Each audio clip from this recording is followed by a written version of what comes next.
Yeah, I didn't know, Nate, if you would want to even be seen with me at this point on camera at all, frankly, after what I said. Why? You came after my career? That was okay?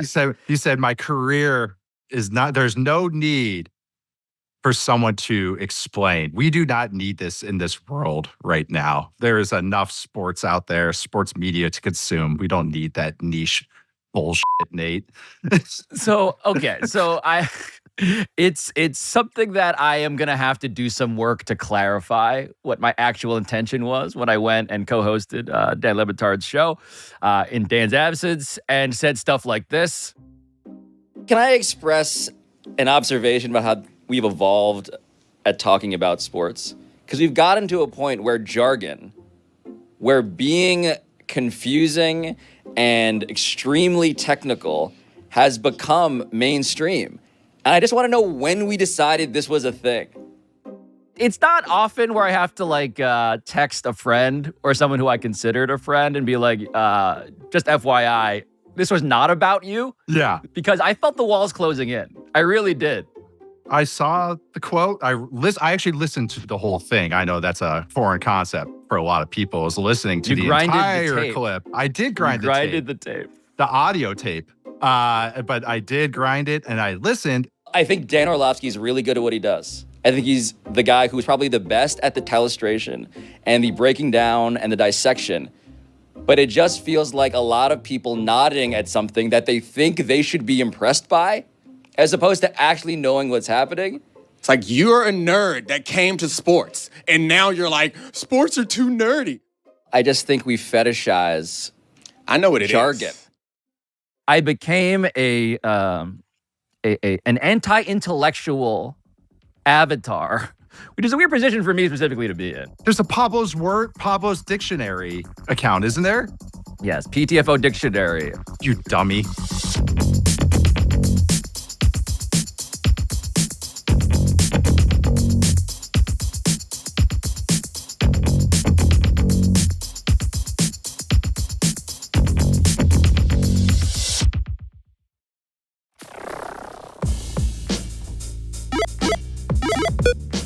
All right, so if today feels like a national holiday, it obviously should. Because the Kansas City Chiefs are hosting the Baltimore Ravens in an NFL regular season game, which means that the biggest and most popular television show in America, by far, is back. And the fact that it is the biggest and most popular television show in America is, of course, obvious by now. But it's still kind of stunning to me. Because I would argue that nobody watches anything more that they understand less. Because jargon, when it comes to how we talk about football, has truly never been more mainstream. Among not just coaches and players, but fans and broadcasters. We have never heard as many people, I would submit, trying to speak in literal code. And some of this is a function now of the internet and that fragmentation of media.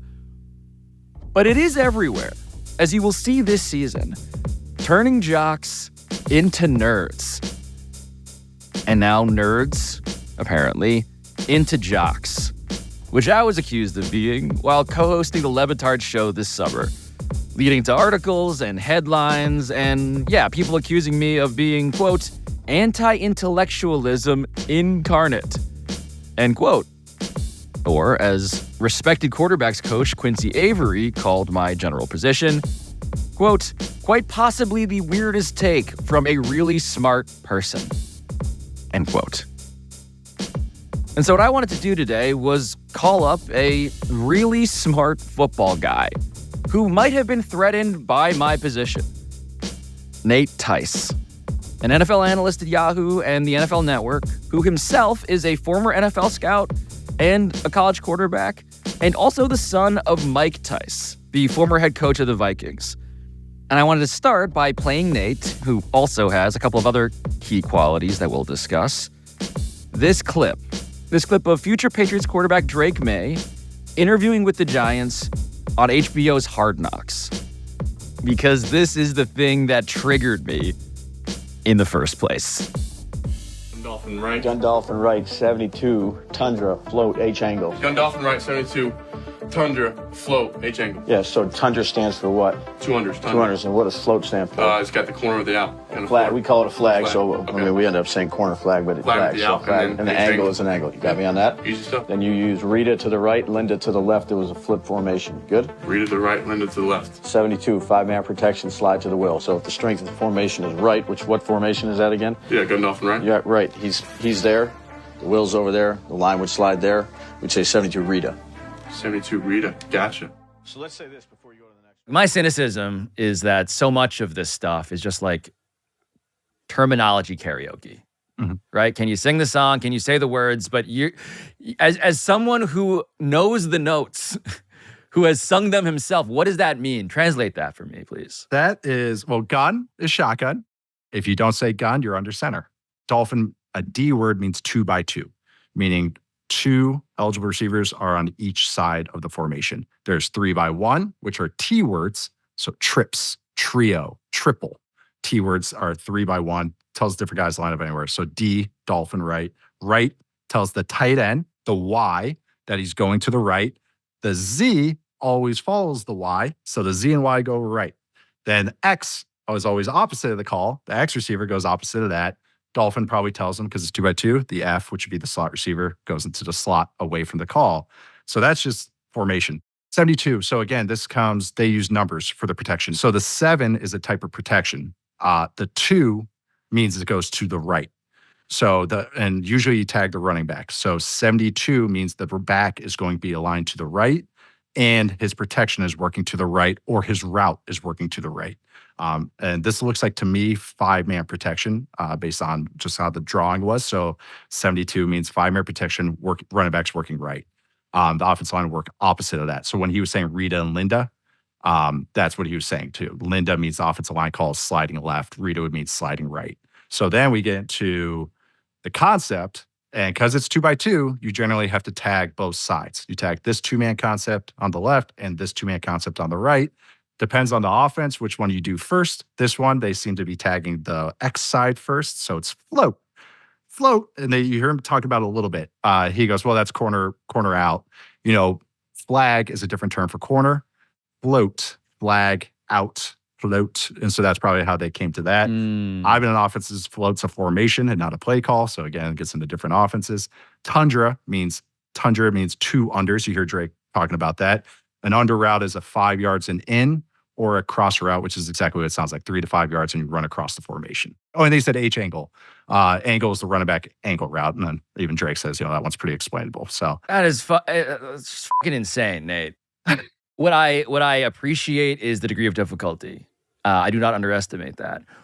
What I am suspicious of is the way in which people are fawning over this without knowing anything. I think they're more like me. And there's a lot of people who are just like, oh, this sounds good. And I'm like, shouldn't we move past the whole being it's I know. in Jonathan Lipnicki and Jerry Maguire.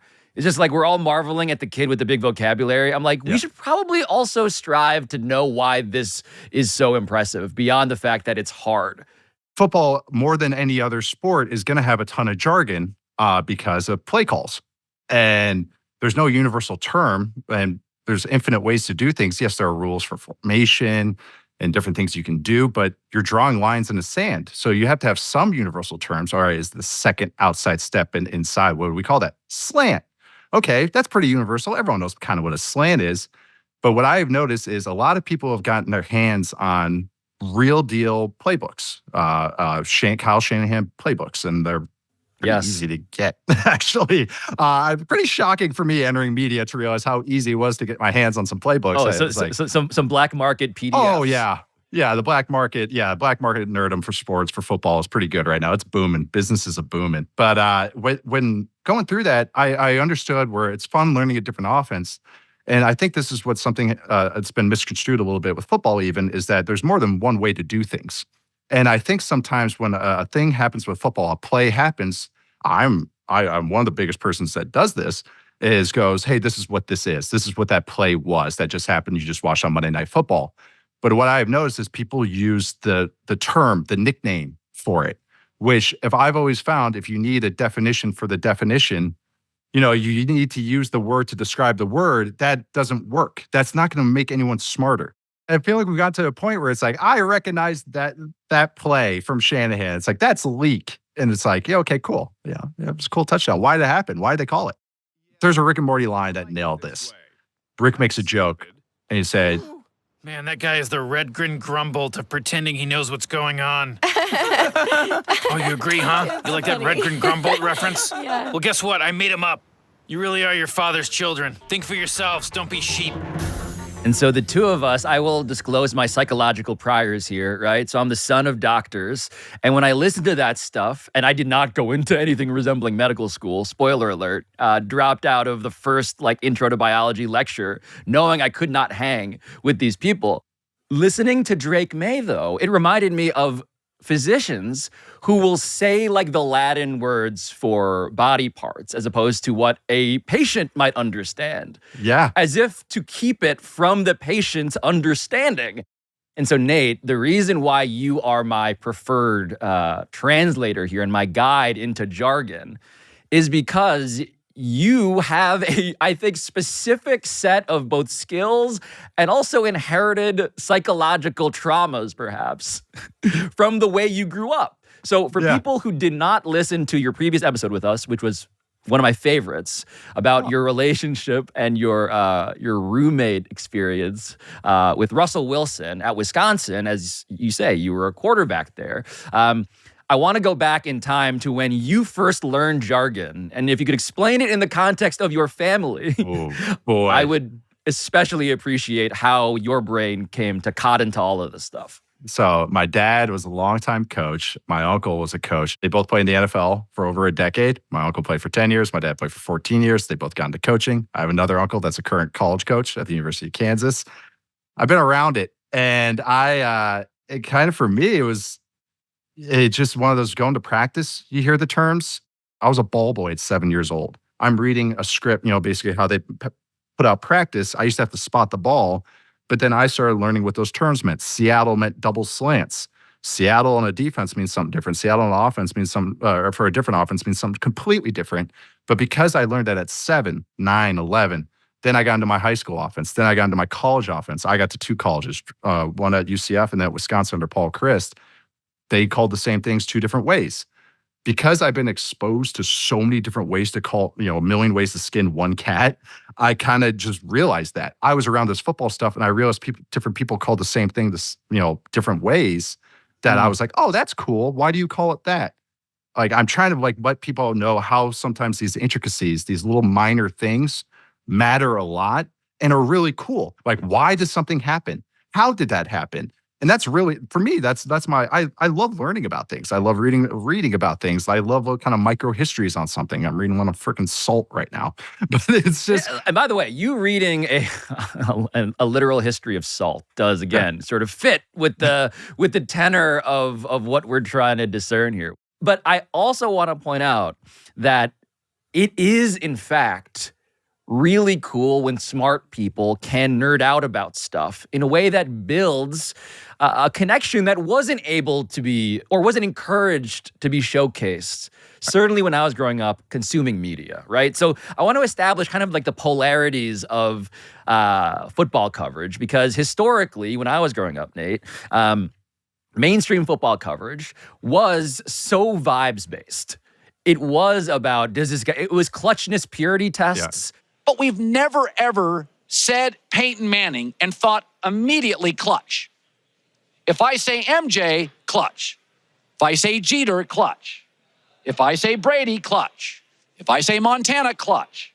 If I say it was who wants it more, and all of that shit, of course, is reductive. And as a guy who also enjoys, and this is why I think I became somebody who people felt betrayed by, as a guy who also enjoys analytics, I also know the other end of the equation. The other polarity is jargon in a way that that gatekeeps.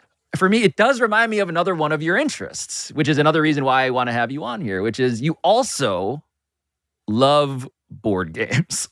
I do. Disgustingly so. How would you characterize your love of board games, Nate? Obsession, borderline. It's everything I didn't realize how much I like board games. I played like what many people got into Catan in like the early mid 2010s. That's Settlers of Catan. Settlers of those. Catan. Just Catan now, though. Is that right? Yeah. Oh They dropped the Settlers up. It's just Seal, just Facebook. It's cleaner. I really like competition. I really like kind of puzzly stuff and trying to figure something out, maybe make it most efficient, have some strategy with it.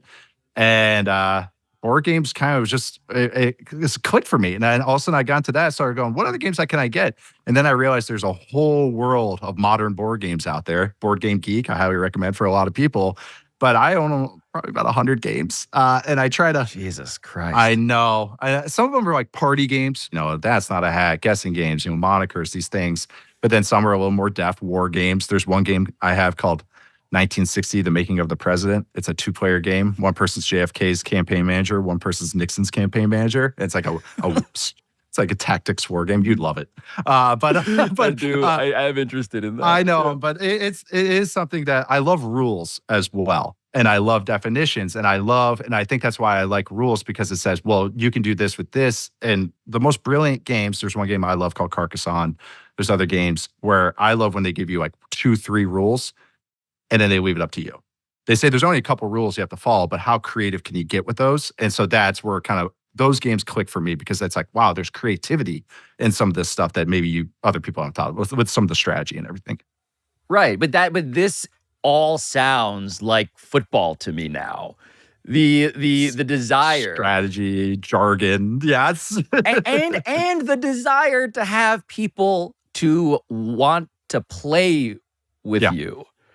Like the social aspect. And this is where I'm like trying to figure out, like, okay, how do we broaden the net of understanding? And I do think the first step to broadening the net of understanding, to lifting the gate or lowering the drawbridge, whatever my tortured metaphor of choice happens to be, I do want to establish for people who are not initiated into the very basics of the vocabulary here, Nate, how complicated it can get. Yes. How do you begin to explain how hard it is actually to be fluent in all of these dialects? I grew up around it, and a lot of it is just a Rolodex, and it's just I've heard other people using this, and it clicked for me, and it's hard for me to go, yeah, you can learn that in a year or 6 months. You can learn some things and learn a lot of the definitions and all those, but it's hard to just use it fluently, like a native speaker. And I'm a native speaker. And again, not trying to hype myself up here, but this is just how it goes. But it's Correct. like if someone learns Spanish and then, hola, adios, and you gato, you're using all these words, but you're not just going to go, I'm not going to go into Mexico or Spain and you go, gato, gato, gato, hola, hola, la, adios, adios. You guys got what I meant, right? That, to me, as a native speaker, sometimes when I see jargon getting thrown out there, especially football jargon, I'm like, okay, I'm not going to call you out, but it's like, you're not using it right. Or you're using it right, but wrong. Like it's in the right. You forgot the enye. You forgot the accent mark. So many people go, oh, McVay's great. But why is he great? Like, what does he do specifically? Now the person could go to the bar and he's 1% smarter than his buddy, because he didn't just say McVay's great. He says, actually, they run like a power run here. That's pretty cool. Boom. Oh my God, John's so much smarter than Mike at the bar. It's that balance, though. It's the ones that have to explain it and the ones that don't want to gatekeep, that do want to explain all these things. But again, it's just that it's not always perfect. It's like it gets a little edgy and it gets a little up its own ass a little bit.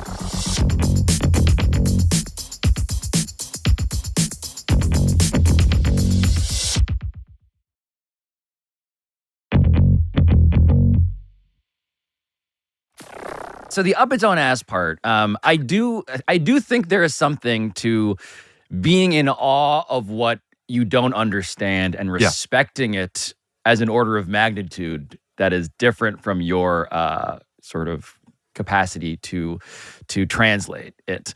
And there's one, I just want to play one clip because when I talk about performing difficulty, I think about how Drew Brees basically sounded like sort of like a Sotheby's auctioneer at one point.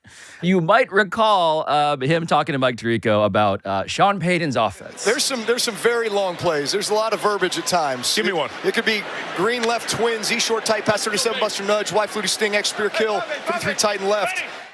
So just as a matter of translation, Nate. Yeah. When he says that, do you understand it? Yeah, most of it. I can translate it. Because even in football, there's different translations. There's different dialects. So, like, I've never been in a Sean Payton offense, so it's not all literal, but I could tell you it's a doubles left to be like a 2x2 formation. D equals 2x2, meaning 2 eligible receivers on each side. He had a kill play there, and I think the last play, 33, I didn't hear the term, that's a run play. 33 is a run direction, and the first 3 is the type of run, and which back sometimes. So you could go the 2 back or the 3 back. All football terminology is to get everyone lined up. Even like the term kill play. I just want to clarify that for the layperson. That means what? You package multiple plays together, and the quarterback, based on the defensive look, goes from one play, that's the first play called, and then you kill that play, forget it, to the next play that's called in that huddle.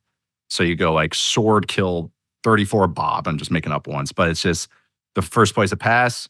Might be a look, might be a certain box count, might be a certain defense we're looking for, might be, oh, shoot, we can't block Micah Parsons on this play, so we have to run it away from him. Could be any of these types of things. But again, different translations. I call it kill. Other places call it alert. Other places call it can, meaning you have another play in the can. What I think about is not just, out of my depth again, I also wonder if all of this is deliberate.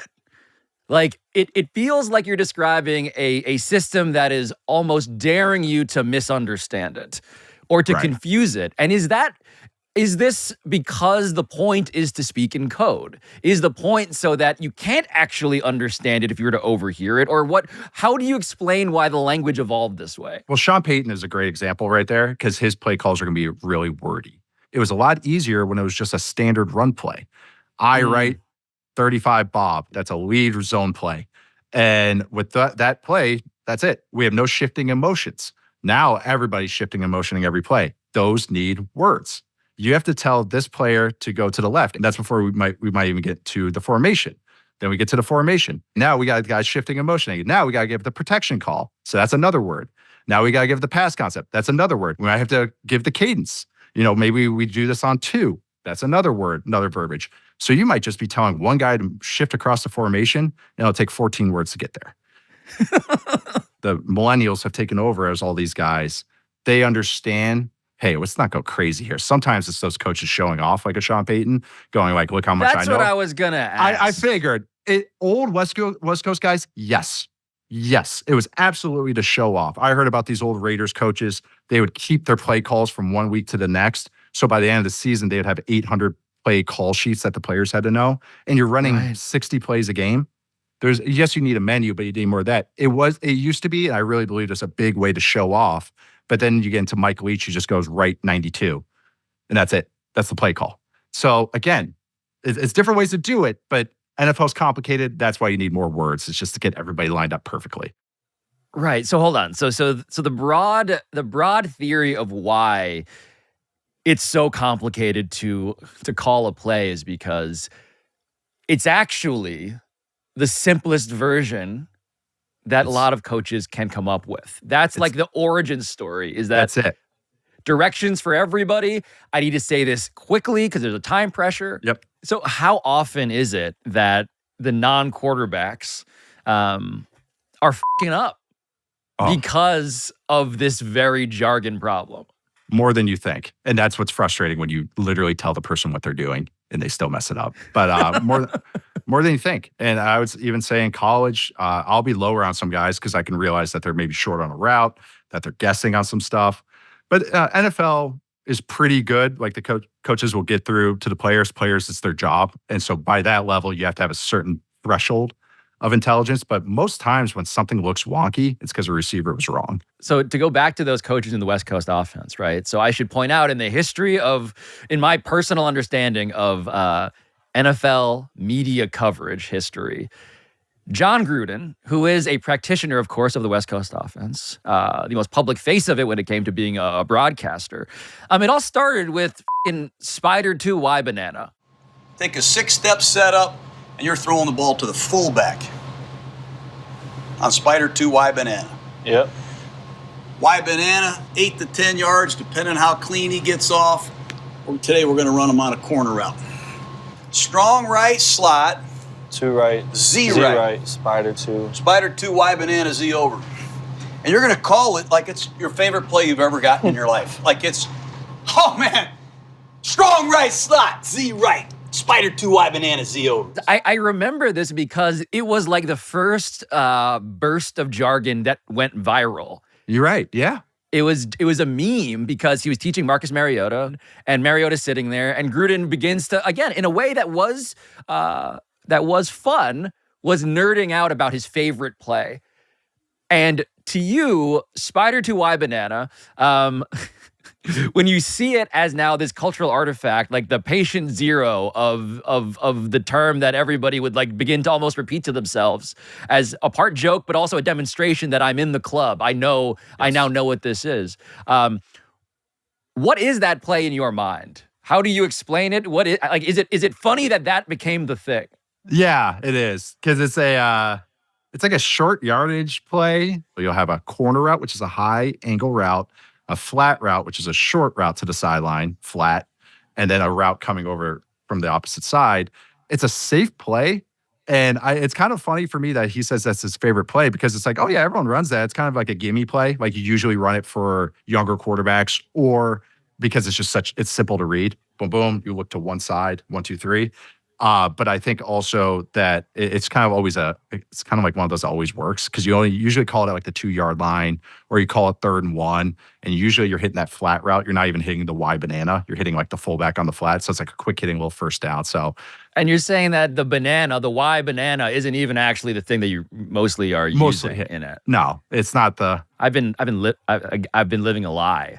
If you threw it 10 times, I'd say you throw the banana once or twice. It's only taken me about 20 years to understand what the was happening in that viral clip. But I want to get to something that a friend of mine, Seth Wickersham, quoted for me, because I was talking to him also. He's an excellent football author, journalist. And he reminded me that Bill Polian once said something to Michael Lewis. Bill Polian, the famous GM of the Colts. Michael Lewis, of course, author of Moneyball. And what Polian told Michael Lewis was that if you wanted to know why a play worked or didn't, he would talk to every starter and every coach, and he still would not have clarity. And I want to get to this notion, which you've alluded to before, which is that intention for the play seems like an underrated part of decoding what's actually happening here. Like, what were they trying to do, which isn't discernible based on just the film and even the full dictionary of terms available to you. Right. Yeah, I think when you look at a pass concept and a play, and I think this is where, too, is that's why when you learn the why, it's not always the result. There's so much in the process of football that a lot of it comes down to timing and anticipation. And those are words that get thrown around way too much. But in a passing game, everything's tied together. And I know we think of discipline as like training and like hard practices, but discipline as far as rules, then I think people realize, and I think that's, again, why I try to emphasize where people are like, well, why didn't he just throw it to this wide open guy? It's like, well, physics is the quarterback's looking to the right, the receiver's all the way to the left. Well, why didn't he look left? Because of this coverage, this concept. Again, you have to get 5 steps to explain that.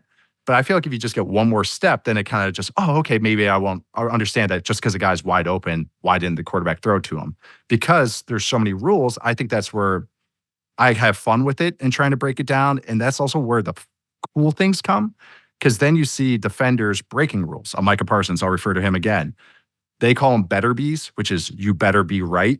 Meaning a defender has to be in a certain spot, but he's gone, I bet you're going to, J.J. Watt used to do this all the time. I bet you're going to run right here. So I'm going to knife inside and go rogue. I make the play. People go, wow, what a hell of a play. If I were coaching a high school footballer, I'd probably be ticked off. But then that's what makes Micah Parsons cooler, is because you understand the rules that he just broke. This comes down to the board game thing I said, like where you get 3 rules and you can stretch them differently. That's what makes it cool. That's why Mahomes, I would never use Mahomes as teaching tape he breaks rules. He does stuff that no one else can do, but he also understands the rules. And that's also an underrated thing with him. So I think that's what I've really tried to find joy in it. I do find joy in it personally. I try to share it, is that when you see those little things and go like, well, that was cool. And that's why it's so cool. Because even if the guy didn't make the sack, or the guy didn't score a touchdown here, or it's just a 5-yard rushing play, there's some little cool things that happen to make that 5 yards because of all these rules that are getting broken or not broken, or if there is discipline or something like that.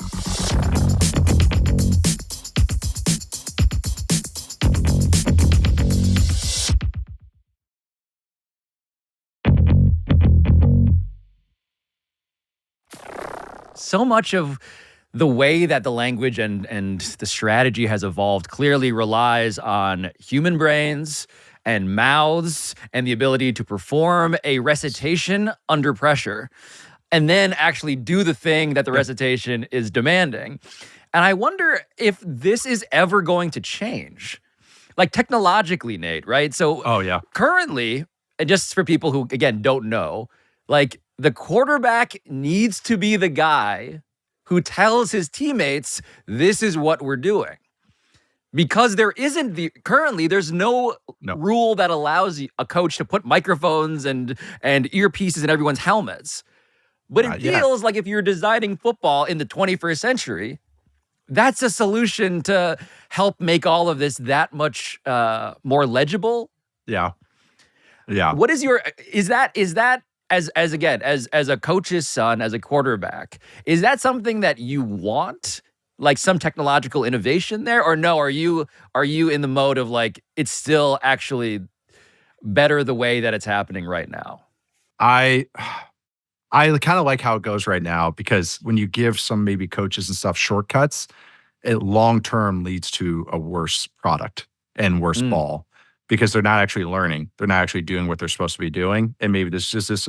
I'm the oldest 34-year-old you ever meet. And maybe some of this is just some curmudgeon in me going like, no, this is how we always did it. Like if you're no huddle, because the XFL did this a couple years ago, where they had the communication to all of the skill players. The offensive line did not. That could lead to some weirdness, some wonkiness, to some, like, I think some tempo abuse, no huddling and everyone lines up and just goes, puts the defense at a disadvantage. I like having a lot more pressure on maybe the quarterback and the play caller and the teachings that they have to do, as opposed to maybe giving them a crutch a little bit to like where they all can just hear the play call. I think some of that too, some of these OCs are terrible on the headset. And maybe I don't want them talking to the receiver, because they get emotional. And that's like a big thing. That's like a real big thing with coaches, and usually explain how common it is that a coach would be so mad at you that he would be inarticulate. Way more common than you would think. It depends on the coach. I mean, let's see how many delay games Harbaugh and the Chargers get this year. Maybe that's part of it a little bit. Paul Chris, who is very calm on a game day, I was the backup quarterback, so I was the one signaling plays. Thank God no one else could hear what he was saying sometimes, because a lot of those players would be like, this guy hates me, because if something bad happened, he would let out just like an explosive, like just, oh, this guy can never catch a ball. So I kind of don't want that, because I know how some of these coaches are. That's another thing that I think gets misconstrued, is that it's like, oh, get the play call, and it's simple. We already heard how long the play call is for a coach to a player reiterate to the other players. I just think that I like that. and I kind of want to keep that going. So maybe it's just maybe the oldness of me. Right. So some of the degree of difficulty here, it sounds like also in your voice I'm detecting you enjoy the masochism of it on some level, the challenge. And I think about, like, in Major League Baseball, there's a system called PitchCom now. It's a proprietary push-button player wearable transmitter that allows players on the field to communicate plays to each other without using any physical signs or verbal communication. Every player wearing a receiver actually hears the same instructions in their very own chosen language. And so there's the ability to actually speak literal foreign languages. Spanish and everything, yeah. And be fluent in the foreign language of calling a baseball game. For you, I feel like there's a loss of romance there. There's a loss of a certain lore when it comes to the shortcut. A little bit. like rule bending and finding ways to be best at the rules given. I do like those aspects of sports. There's abuses of systems and everything, especially in baseball. College football, I mean, there's more people that steal signals than you would think. Like as far as because they don't have the headset comps, they're working on it right now, which I think is huge. Yeah, that's a big thing too. Where these teams, everyone's like, "Wow, this offense coordinator is brilliant." It's like, yeah, they steal every play. Like I would be good too if I knew what was coming. But even that, right? Just I like to decode a very basic thing. It's like, why do college football coaches have on the sideline? Oregon did this famously. At the University of Oregon, signs have made their way onto the football field. Coaches created a new signal board play calling system this past spring after concerns the Ducks' hand signals were compromised last season. What we have on those boards, each 4 quadrants means something to our guys. One picture will tell us the formation, the play, and the snap count. And all 11 guys in the field know what we're going to run. Why do they have a poster board with 4 quadrants on it? It's because they're anticipating, in the way that football is also a tactical, almost military campaign, that someone is trying to break their code. It anticipates stealing, actually. Yeah, it does. Because that's what you do. These guys they gotta change it up, and they'll have 40 dummy signalers. But again, I like that, and and there's another part of me that goes, yeah, you're cheating, or yeah, you're kind of gaming the system. You're not really doing true football, but that's the game. Like those are the rules given. You have to signal the play. How do you do it best? If you're worried about it, go to wristbands.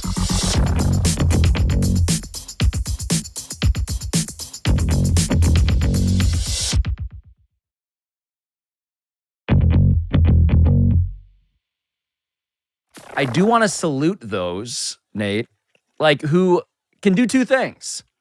They can nerd out with their fellow dungeon masters, right? Yes. And they can also explain the rules to me.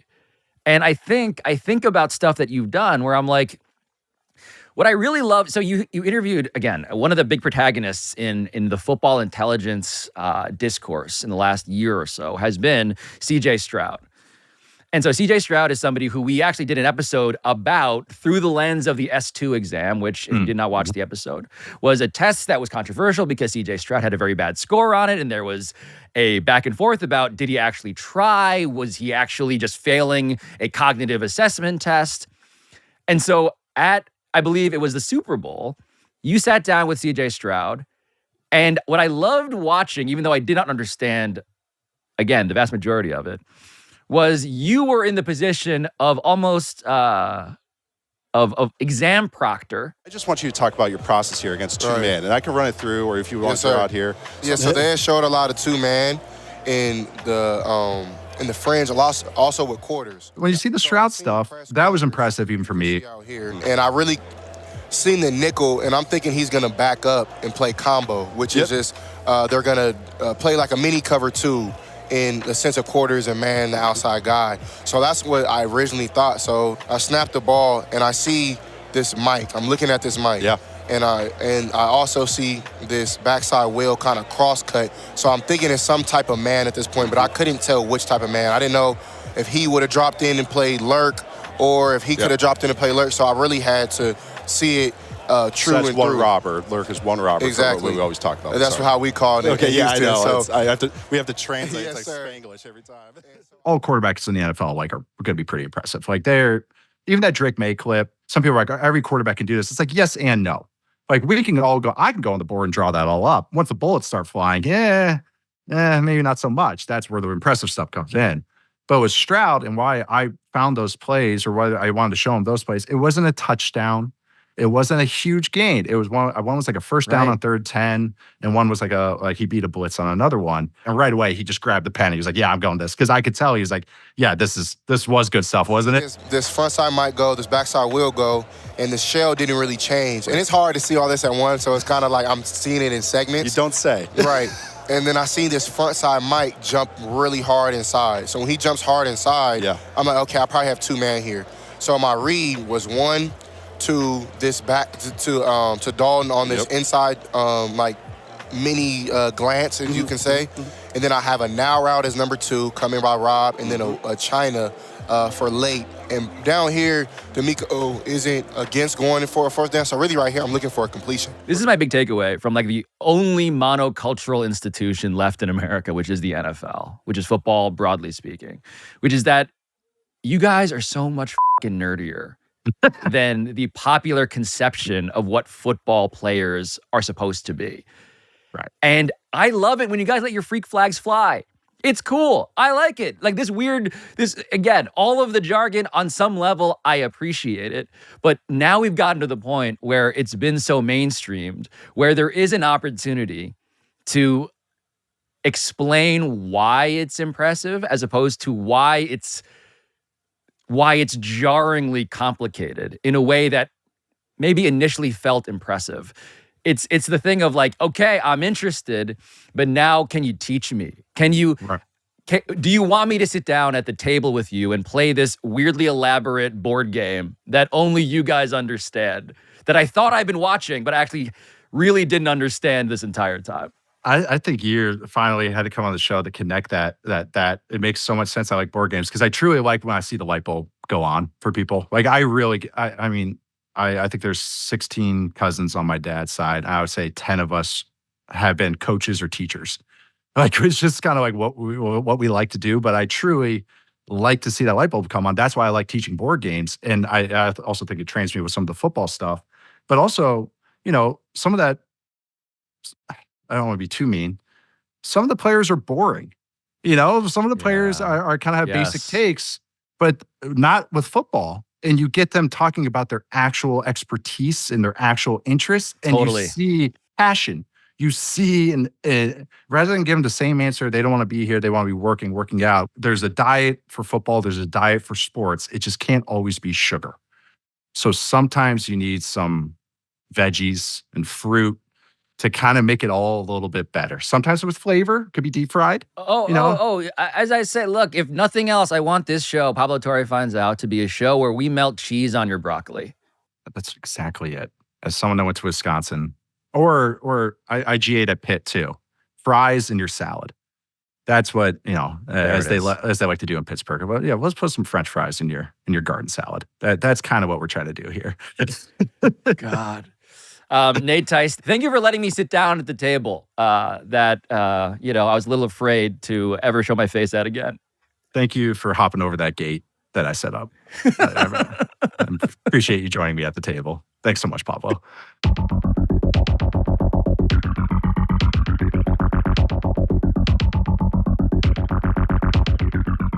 This has been Pablo Torre Finds Out, a Meadowlark Media production. And I'll talk to you next time.